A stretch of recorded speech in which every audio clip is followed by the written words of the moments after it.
Halo teman-teman, kembali lagi nih bersama saya. Bagaimana nih kabarnya? Semoga sehat selalu lah dari saya ya.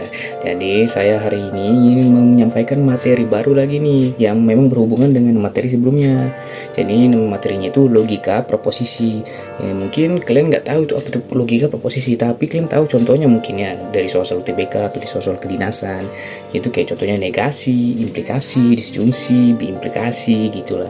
Oke, tanpa banyak cerita langsung kita terangkan aja lah, kita jelaskan lah ya.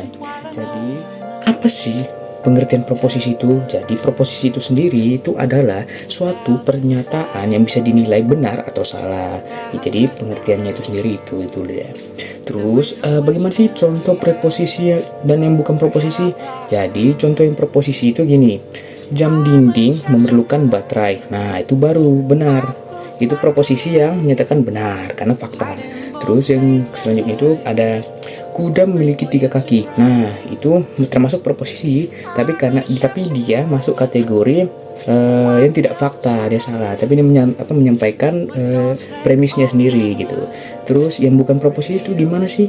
Nah yang bukan proposisi itu yang gini: di mana dia duduk. Nah itu tidak proposisi, itu bukan premis karena itu adalah pertanyaan. Terus yang kedua itu ada tolong jangan berisik. Nah itu bukan proposisi karena itu adalah kalimat perintah, bukan pernyataan, argumen, itu premis. Oke.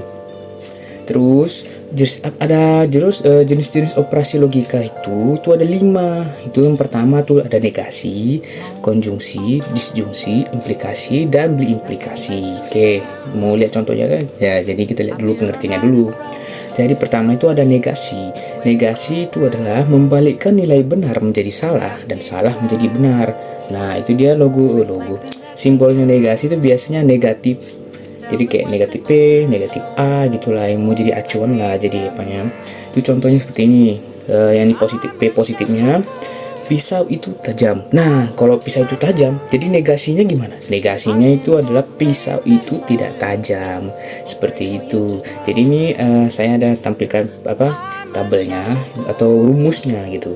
Dari yang P positif, dia kalau dinegasikan dia jadi negatif P nya si negasi gitu. Jadi kayak pisau itu tajam, dia menjadi pisau itu tidak tajam. Dia jadi positif jadi negatif. Terus kalau yang kedua itu kayak dari yang negatif jadi positif, seperti pisau itu tidak tajam. Nah negasinya gimana? Berarti pisau itu tajam. Jadi itu ceritanya dibalik-balikan lah gitu intinya. Oke, kita terus lanjut ke konjungsi. Nah konjungsi adalah suatu hal yang bernilai benar jika keduanya benar. Jadi itu logonya dia P, Kevin terbalik dia Q. Contohnya itu seperti ini. Yang premis pertama P-nya hari sudah malam. Oke, premis kedua mengatakan suasana jadi gelap. Nah, terus gimana sih kalau konjungsinya? Jadi konjungsinya hari sudah malam dan suasana jadi gelap. Jadi saya sudah tampilkan tabelnya. Jadi tabelnya itu seperti ini.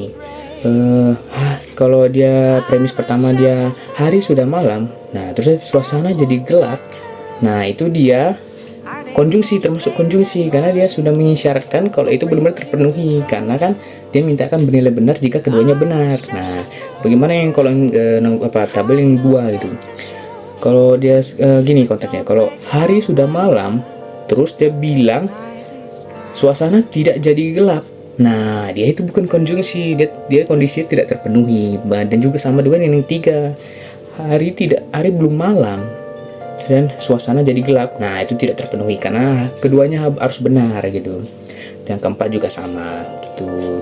Jadi intinya yang ini harus benar. Intinya yang premis pertama dan premis kedua dia harus benar, baru termasuk ke konjungsi. Dia konjungsi itu dibacanya dan gitu. Terus kita lanjut ke disjungsi. Nah disjungsi itu adalah suatu bernilai benar jika salah satunya benar atau keduanya benar. Nah itu logonya bisa PVQ tapi dibacanya atau.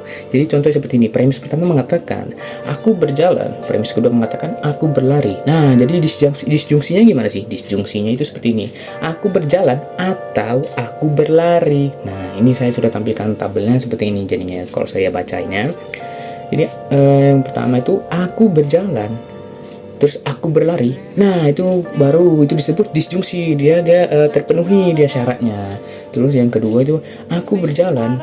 Terus yang premis kedua dia mengatakan aku tidak berlari. Nah, itu tetap terpenuhi karena kan syaratnya itu kan jika salah satu benar atau keduanya benar ya gitu. Jadi yang ketiga itu kayak aku tidak berjalan.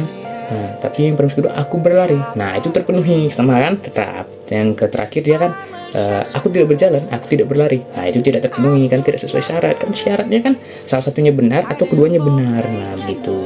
Oke, kita lanjut. Nah, kita masuk ke implikasi. Implikasi itu adalah suatu hanya salah kalau P-nya itu benar tapi Q-nya salah gitu. Jadi P-nya jadi itu simbolnya itu seperti P tanda panah Q gitu, P Q gitu. Itu dia dibacanya maka. Oke, jadi kayak ini. Jadi contohnya seperti premis pertama, aku mengantuk. Terus premis kedua tuh aku tidur. Nah, jadi kalau dia implikasinya gimana? Implikasinya gini, jika aku mengantuk maka aku tidur. Nah, dia ada pertama jika, terus nanti di premis keduanya dia dikaitkan dengan maka. Jadi ada jika ada maka gitu. Jadi saya sudah tampilkan tabelnya. Jadi tabelnya jika saya baca dia seperti gini. Pertama itu aku mengantuk, terus aku tidur. Nah, gimana implikasinya? Jadi implikasinya itu jika aku mengantuk maka aku tidur. Nah, itu dia terpenuhi kan? Ya, terpenuhi karena dia kan hanya salah kalau si P-nya benar tapi Q-nya salah gitu.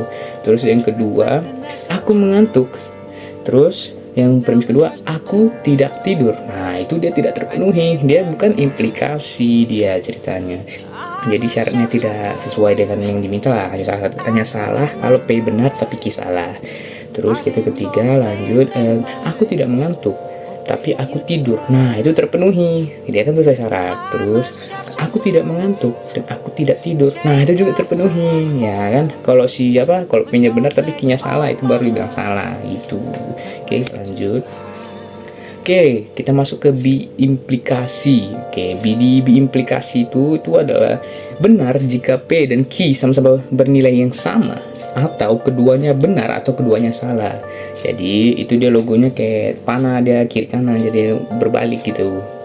Oke, jadi contohnya tuh seperti P motor premis pertama tuh motor menyala, premis kedua mengatakan motor di starter.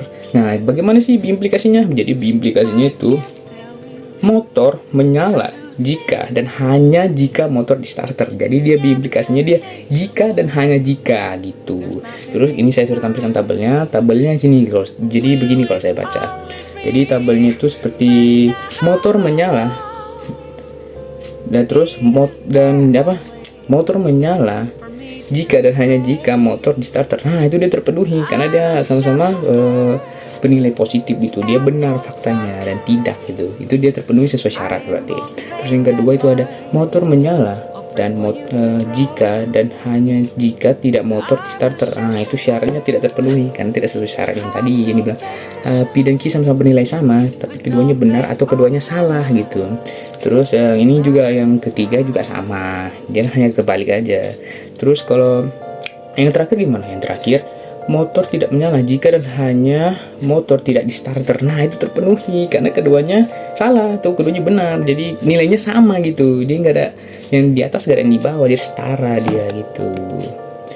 Oke, sekian dari penjelasan saya hari ini. Ya, semoga lah teman-teman dapat paham lah apa yang saya sampaikan. Jadi kalau ada salah kata dalam pengucapan, mohon dimaafkan. Oke, terima kasih.